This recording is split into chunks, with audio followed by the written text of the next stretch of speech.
Listo. Buenas tardes, mi nombre es Francisco Javier Barón López. Hoy vamos a exponer el proceso sindical en Colombia. Mis compañeros los conforman Sandra Milena Zapata Rivera y Oscar Alejandro Vargas. Muy buenas tardes para todos, mi nombre es Oscar Alejandro Vargas. En esta ocasión vamos a hacer un debate sobre la función del sindicalismo en Colombia y nos vamos a remitir al caso de la empresa Telecom, el cual es un referente para la materia. Me acompañan mi compañero Francisco Javier y la compañera Sandra Milena Zapata. Compañeros, mi nombre es Sandra Milena y hemos escogido este caso o este ejemplo porque refleja la forma concreta como una decisión estatal puede generar tensiones profundas entre la reorganización administrativa y la protección de los derechos colectivos e individuales de los trabajadores. Sí. La primera pregunta sería a ver quién se anima a contestar. ¿Puede una decisión estatal de liquidación empresarial prevalecer sobre la libertad sindical y la representación colectiva? No, porque es que cuando miramos, si miramos digamos, el contexto de los sindicatos o su objetivo es la protección, digamos, del bienestar colectivo, ¿cierto? Entonces, cuando digamos que en el caso de Telecom se cerró, fue unos intereses muy personales del Estado en ese momento, que no tenía las garantías para competir, digamos, con las empresas de telecomunicaciones que en el momento estaban entrando al país, ¿cierto? Entonces, para ellos mejor pensaron que el sistema privado era más provechoso que tener una empresa que generaba, digamos, de una manera gastos y que el Estado no tenía tiempo para ocuparse de eso. Entonces yo mejor le tiro como la pelotica al otro y digo, ve, administrenlo usted y nos pasa a nosotros un recurso, digámoslo de esa manera. Es lo mismo con las comunicaciones aquí en el país. El Telecom pasó con eso. Ellos creyeron que no era lo necesario o no era lo suficiente para generar recursos para el Estado y lo único que hicieron fue vender, pero sin tener en cuenta la cantidad de personas que dependían de esa empresa. Entonces yo considero que esa decisión del Estado en liquidación empresarial no puede prevalecer sobre esa libertad sindical y sobre la representación colectiva, porque se desconocen los derechos de las personas que dependen de esa compañía. Es mi concepto. Alejandro, ¿qué piensa? Yo creo que hay que mirar el caso de manera individual, ¿sí? Telecom era una compañía estatal que fue creada y pensada para beneficio de la sociedad, ¿ok? ¿Qué pasó con Telecom? Se burocratizó a través de Atelca, uno de los sindicatos, y el otro sindicato que había. ¿Esto qué hizo? Esto hizo que la empresa se volviera paquidérmica, lenta, que hubiera una rigidez laboral y jerárquica que no permitía a la empresa competir con los nuevos operadores que vinieron después de la apertura económica. Ahora, hablamos de una compañía que tenía un pasivo pensional de 5.6 billones de pesos en la época. Pues la única manera de tratar de arreglar el problema era liquidar la compañía. En ese caso, me parece a mí que el Estado o el gobierno puso por encima del interés sindical el interés supremo de la economía de la nación.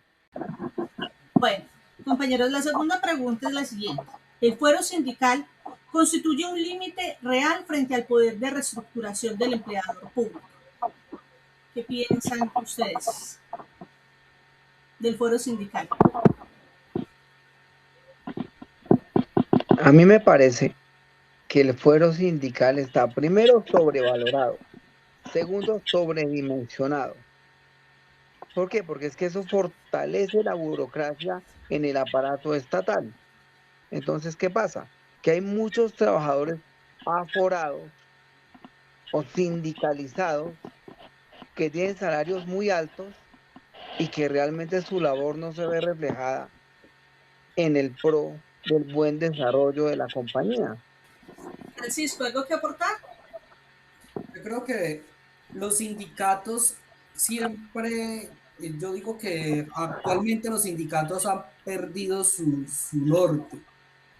Más que buscar un beneficio grupal, buscan es un beneficio personal. Tercera pregunta.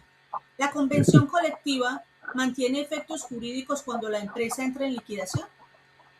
Las convenciones colectivas mantienen esos efectos cuando las empresas mantienen, cuando entran en ese estado de liquidación, porque siempre tienen que mantener ese efecto de observación para que se cumplan las necesidades y se protejan esas necesidades que tienen los entornos sociales a los cuales ellos están protegiendo.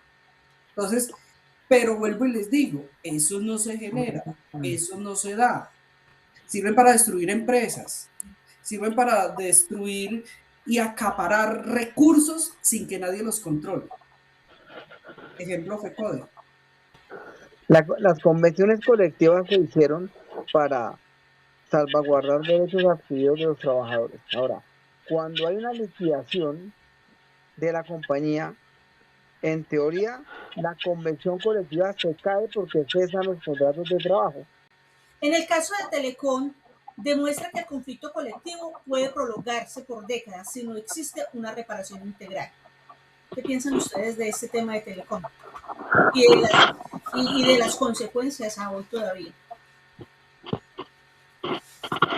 Yo creo y yo reitero que la decisión de liquidar Telecom por parte del gobierno de Álvaro Uribe fue totalmente acertada, de conformidad con los problemas de la empresa. ¿Qué pasa?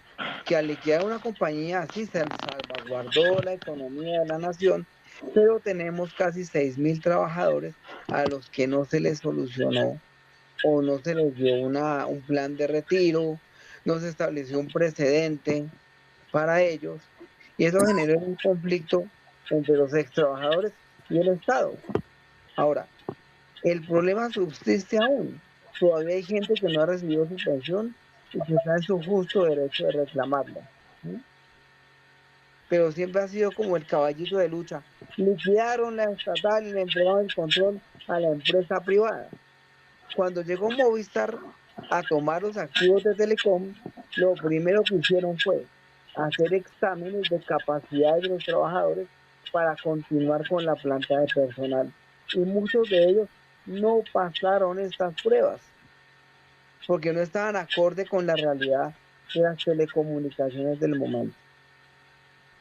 Sí se logró algo bueno liquidando la empresa, pero se pecó en no dar soluciones inmediatas a los trabajadores que han sido desvinculados. Se sigue presentando, y como lo decía Oscar, gente que no se le ha reparado totalmente en el caso de sus pensiones, ¿sí? Y personas que no se les protegieron y que gente que era totalmente vulnerables y que estaban protegidos bajo la ley, pero eso se vulneró totalmente. Entonces, ¿qué sucedió en este caso? Se ocupó el sistema judicial, le trasladamos la responsabilidad a los jueces para que ellos decidan sobre esas faltas que en el momento no se supieron coordinar para que esta gente fuera entonces reparada.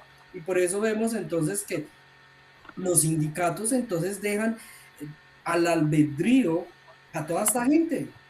Entonces, ¿en qué quedó esas garantías del sindicato, los sindicalismos en ese momento de Telecom? En nada. La gente quedó desprotegida. ¿Dónde quedaron las leyes? Las leyes no existen, no son existentes, la gente tiene que esperar y es lo que encontramos actualmente en todo el sistema judicial. Listo. Ha habido ocasiones en que los acuerdos alcanzados han permitido que empresas salgan del mercado y haya una adecuada reparación a sus trabajadores. Es el caso de Colmotores. Colmotores es una compañía que fue muy importante en el país y que antes de darse la liquidación empezaron a manejar planes de retiro voluntario, bonificaciones, salarios superiores a los legales y decidieron cambiar su modelo de operación. ¿Qué pasó?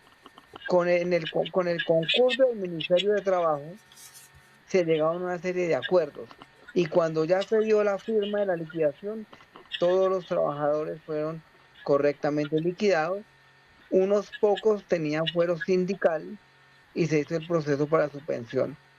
Entonces, se puede liquidar a una empresa Se puede hacer ese tipo de movimiento, pero siempre hay que anteponer el interés del trabajador. Compañeros, conclusiones, a ver qué podríamos concluir de este tema. Listo. Bueno, yo puedo concluir que frente al tema de Telecom se faltó más observancia en la protección de los derechos constitucionales y laborales de todos sus colaboradores. Faltó una planeación para que se garantizara esos derechos a todas estas personas, ¿sí? Faltó una responsabilidad del Estado, faltó una responsabilidad jurídica, ¿sí? Judicial. Faltaron en todos estos entornos para que estas personas que estaban involucradas laboralmente se les protegiera como se les debía de proteger en un Estado social de derecho como es el nuestro, ¿sí? Para no quedarnos de que esto sí en el momento sí sirvió, esto no sirvió, pero es que se puede, no. Faltó en realidad ser garantes de derechos en un Estado como el nuestro. ¿Por qué? Porque se hizo una masacre laboral. Aparte de que se hizo una masacre laboral, se le robó al Estado una empresa que generaba recursos para el Estado, una empresa propia. ¿Y qué generamos? Extraer empresas extranjeras para que se lleven los recursos de nuestro país, de nuestro Estado. Entonces yo concluyo que realmente las negociaciones que se hicieron con Telecom no fueron las mejores, fueron terribles. Primero que todo, porque se vende una empresa del Estado. Segundo, se masacra a todo un grupo que pertenecía y que dependía de estas empresas. Alejandro, cuéntanos tú, a ver, resumido. Conclusión. Mi conclusión es que era necesaria la liquidación de la empresa. Está en juego parte de la economía del país. Telecom se había convertido en una empresa totalmente inviable, totalmente burocratizada, donde los sindicatos hacían de todo, menos su labor sindical, donde había actos de violencia, el sindicato hacía actividades lucrativas, el sindicato intervenía en la política local, el sindicato compelía a los trabajadores y obstaculizó todos los intentos de reestructuración. Efectivamente, no se hicieron las cosas de manera correcta con Telecom, pero había que hacerlas. Bueno, mi conclusión y para cerrar es que el caso de Telecom frente al derecho sindical y al conflicto colectivo son características, son categorías centrales para comprender cómo el ordenamiento jurídico laboral colombiano controla el poder del empleador y protege la organización de los trabajadores. La asociación sindical, la libertad sindical, el fuero, la negociación colectiva y el pliego de peticiones no desaparecen por la sola liquidación de la empresa, sino que se vuelven aún más relevantes cuando se presenta una afectación masiva de derechos laborales. Asimismo, el caso demuestra que una decisión estatal jurídicamente válida en su origen puede generar consecuencias injustas o insuficientemente reparadas si no se garantiza una respuesta integral frente a los derechos comprometidos.